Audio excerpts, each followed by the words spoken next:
जहाँबाज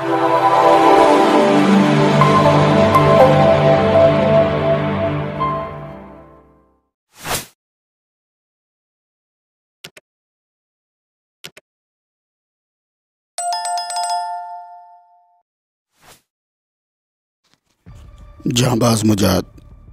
मुअज़्ज़ज़ सामीन, इससे पहले आप इस अजीम दास्तान की 8 किस्तें समाअत फरमा चुके हैं। आइए किस्त नंबर 9 की तरफ बढ़ते हैं।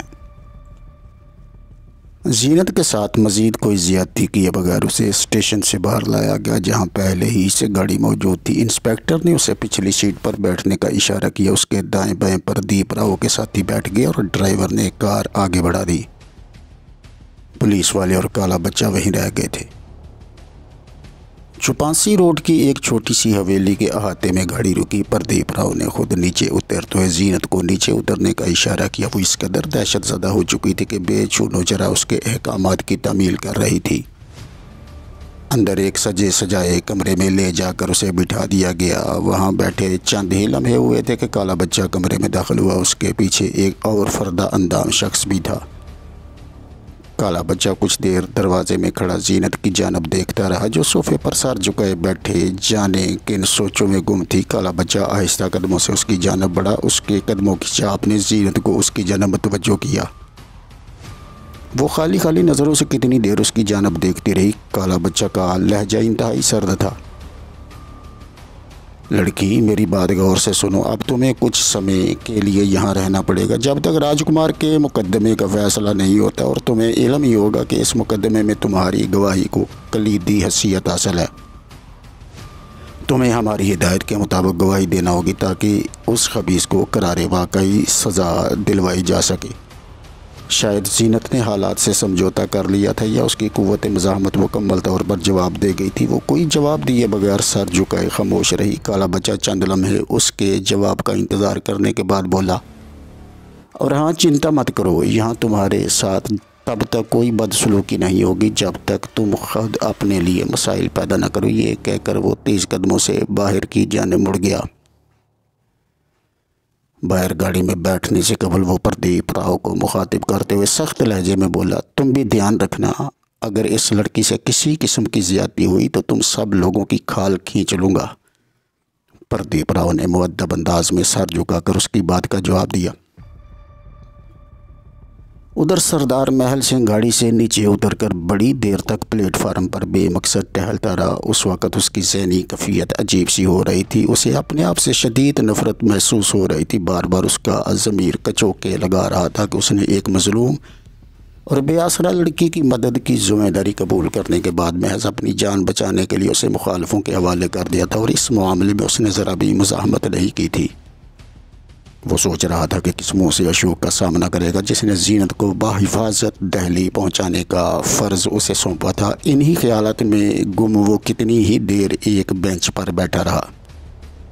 रात आधी से ज़्यादा गुजर चुकी थी जब वो बोझल कदमों से रेलवे स्टेशन से बाहर निकला। घर पहुंचने के लिए उसने कोई रिक्शा वगैरह नहीं लिया था।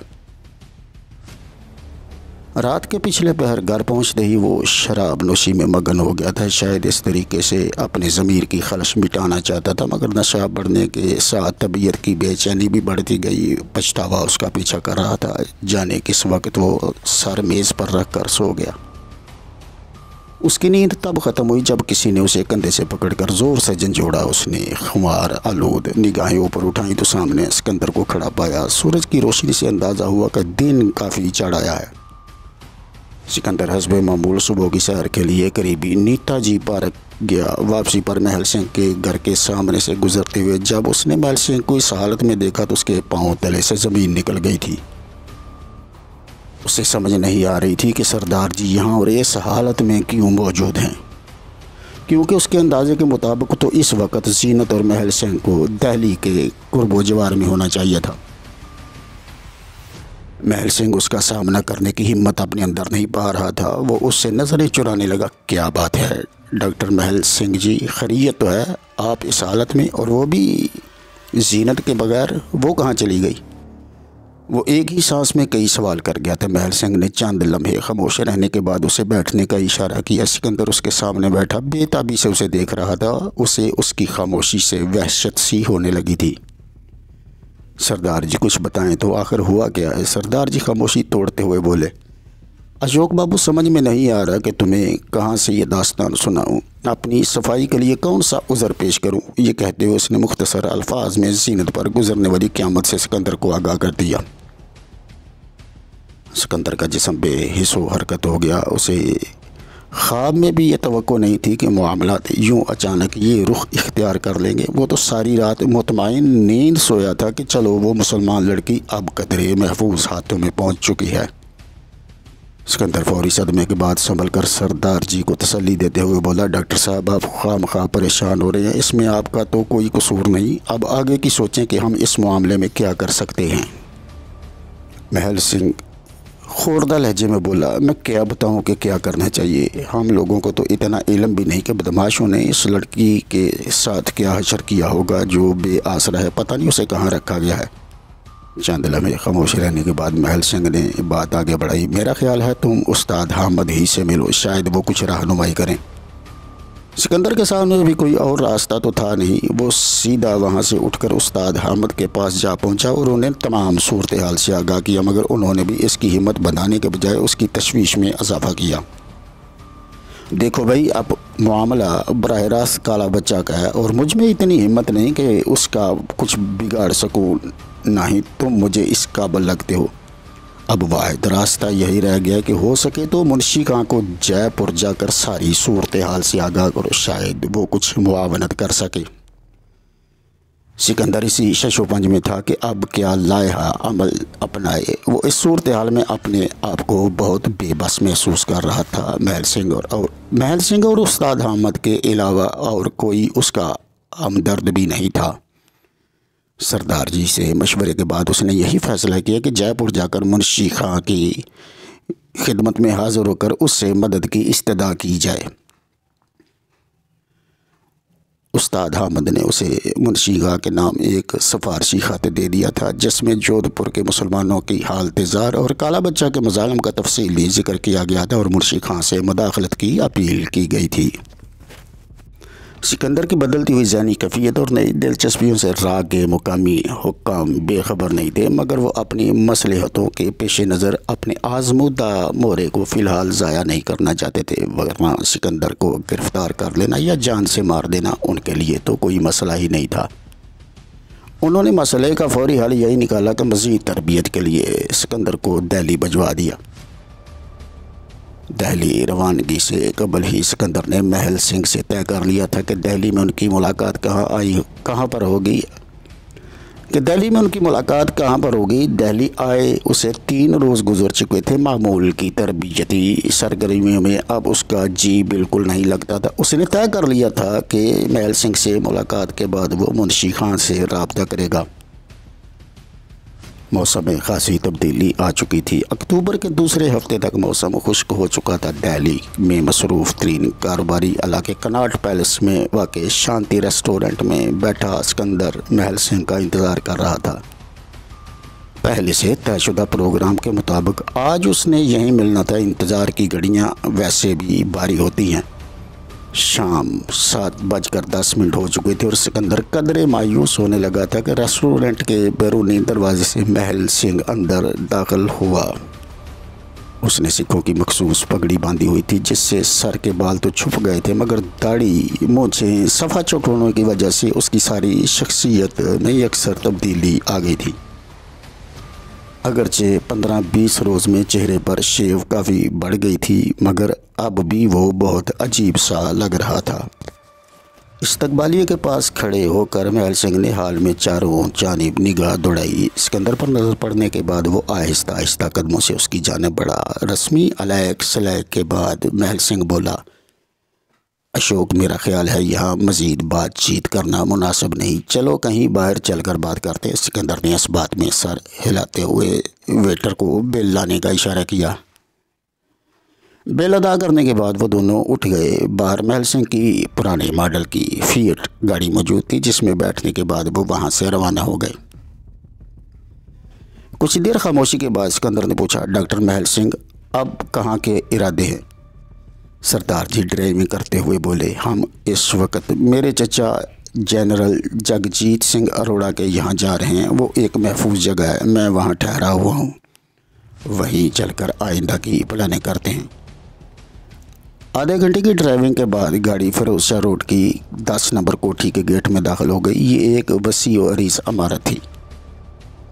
महल सिंह ने पोर्च में गाड़ी रोकने के बाद सिकंदर को नीचे उतरने का इशारा किया। सिकंदर उसके पीछे चलता हुआ एक कुशादा ड्राइंग रूम में दाखिल हुआ। सामने कार्नस पर जनरल अरोड़ा की बावर्दी तस्वीर पहचानने में सिकंदर को कोई दिक्कत नहीं हुई थी। उनके बैठते ही मुलाजिम अंदर दाखिल हुआ, जिसे महल सिंह ने सूप लाने का हुक्म दिया और खुद उठते हुए बोला, अशोक तुम बैठो, मैं अभी आता हूँ। सिकंदर सोफे की पुश से टेक लगाए ड्राइंग रूम में चारों जनब निगाहें दौड़ाने लगा। दीवारों पर कई जगह जनरल अरोड़ा के हासिल करदा मेडल सलीके से आवेज़ां किए गए थे। तभी मोल्हे का स्टडी रूम का दरवाज़ा खुला और एक लंबा तिरंगा बारूद सिख अंदर दाखिल हुआ, जिसने अपनी दाढ़ी मूँछों को सिखों के मखसूस रवायती ढंग से बांध रखा था। उसकी चाल ढाल से फौजी अफसरों का सारा रंग ढंग झलक रहा था। सिकंदर ने गर्म जोशी से हाथ मिलाकर उसके सामने बैठने की इजाज़त तलब की। उस वक्त सिकंदर की ज़हनी हालत अजीब सी हो रही थी, क्योंकि उस वक्त पाकिस्तानी तारीख़ के स्याह तरीन बाब का अहम तरीन किरदार उसके सामने बैठा उसका हाल चाल दरियाफ़त कर रहा था। सिकंदर ने भी उसके सामने ज़ाहरी अकीदत का इजहार किया कि ये उसका सौभाग्य है कि उसे इतने बड़े कौमी हीरो से मिलने का शरफ़ हासिल हो रहा है। इसी दौरान महल सिंह भी वापस आ चुका था, मगर गुफ्तगू तमाम तर जनरल अरोड़ा ही कर रहा था। आम रिटायर्ड फ़ौजियों की मानिंद वो अपनी तारीफ़ आप ही किए जा रहा था। सिकंदर और महल सिंह तो महज हूँ हाँ पर ही इत्तफाक कर रहे थे। जनरल अरोड़ा ने बताया कि वो 1918 में पाकिस्तानी पंजाब के ज़िला जेलम में काला नामी गांव में पैदा हुआ था। उसके वालिद दरमियानी दर्जे से ताल्लुक़ रखते थे बकौल जनरल अरोड़ा के। फ़ौज में कमीशन हासिल होने के बाद देहरादून मिलिट्री एकेडमी में जनरल आगा मोहम्मद याहिया खां के रूममेट हुआ करते थे। 1965 की पाक भारत जंग में general Arora director military academy training था। जून 1969 में उसे ईस्टर्न कमांड का कमांडर तैनात किया गया और अपनी इसी हैसियत से उसने 16 दिसंबर को ढाका में जनरल न्याजी से हथियार डलवाए। सिकंदर को जनरल अरोड़ा के शजराए नसब से भला क्या दिलचस्पी हो सकती थी, मगर उसे ये सब कुछ सुनना पड़ रहा था। जनरल अरोड़ा का लहजा कुछ ख्वाब-ए-दसा हो चुका था।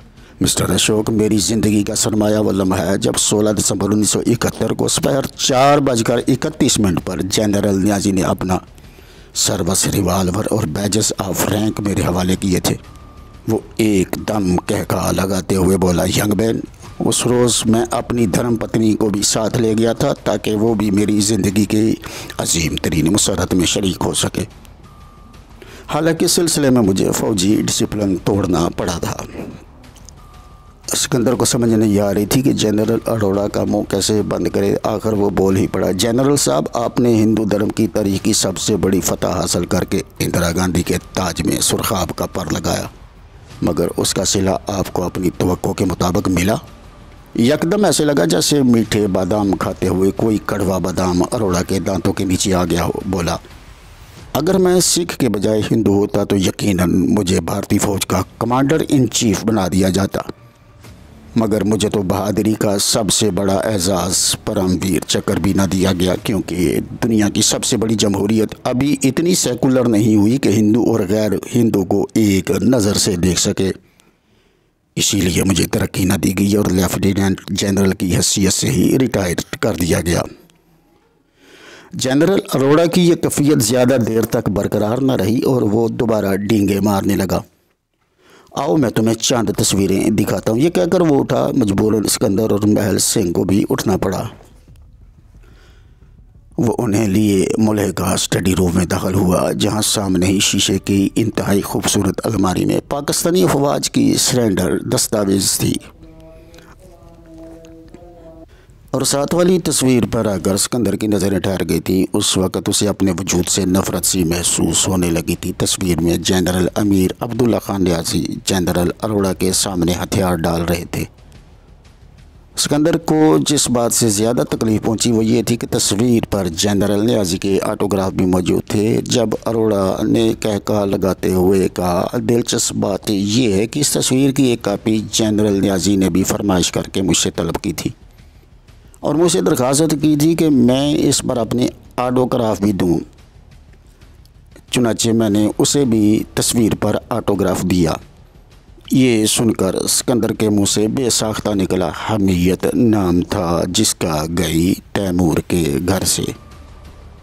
मगर इसके फ़ौरन बाद सिकंदर को महसूस हुआ कि इतना बड़ा कौमी सानहा पाक फ़ौज की गफलत से पेश नहीं आया था, बल्कि खुद सिकंदर जैसे बेज़मीर अहले वतन उसके ज़िम्मेदार थे। गालिबन यही वो लम्हा था जब सिकंदर की मुकम्मल काया कलप हुई। वो सबसे ज़्यादा अपनी ज़ात पर लानत भेज रहा था। उसे लग रहा था इस्लामी तारीख़ के तमाम बड़े सानहे खुद उस जैसे बेज़मीर बदबख्तों की वजह से वक़ूफ़ पज़ीर हुए हैं। उसकी नज़रें बज़ाहिर जनरल अरोड़ा पर थी, मगर जहन के पर्दे पर बेशुमार तस्वीरें बन रही और बिगड़ रही थीं। तारीख़ इस्लाम के इब्तदाई दौर से आज तक के मुख्तलिफ़ वाक़यात ज़हन की स्क्रीन पर आते रहे और गुज़रते रहे, और हर मंज़र में कोई ना कोई सिकंदर ज़रूर मौजूद था। ये सारा सफ़र उसने महज चंद सानियों में तय किया था, और जब लम्हों के इस अजाब से गुज़र कर आगे बढ़ा तो एक नया सिकंदर जन्म ले चुका था, जिसका दीन, धर्म और ईमान पाकिस्तान और इस्लाम था, जिसके सामने वाज़े मंजिल थी और जहन में किसी कशमकश के दूर तक आसार न थी। जनरल अरोड़ा खाने के बाद सोने के लिए जा चुका था। चाय पीते हुए महल सिंह बोला, अशोक क्या बात है, तुम मुझे कुछ खोए खोए से लग रहे हो। खैरियत तो है? तुम्हारा चेहरा पसीने में नहाया हुआ है। अभी कुछ देर पहले तो तुम अच्छे भले तरोताज़ा नज़र आ रहे थे। सिकंदर पलकें झपकाए बगैर उसे कितनी ही देर तक देखता रहा, फिर एक तवील सांस छोड़ते हुए बोला, हाँ महल सिंह जी, आप ठीक कहते हैं, मैं वाकई कहीं खोया हुआ था, मगर आज बल्कि अभी मैं मुकम्मल होश में आ चुका हूँ। आप हरगज़ फ़िक्र ना करें। महल सिंह कुछ मुतमईन अंदाज में बोला, थोड़ी देर पहले की तुम्हारी हालत देखकर तो मैं डर गया था। बहरहाल अब बताओ क्या करना है। सिकंदर ने पानी का गिलास उठाकर होंठों से लगाया और एक ही सांस में उसे खाली कर दिया। गिलास मेज़ पर रखते हुए बोला, हमें फौरी तौर पर जयपुर जाना है और मुंशी खां को ढूंढकर उससे रब्ता करना है।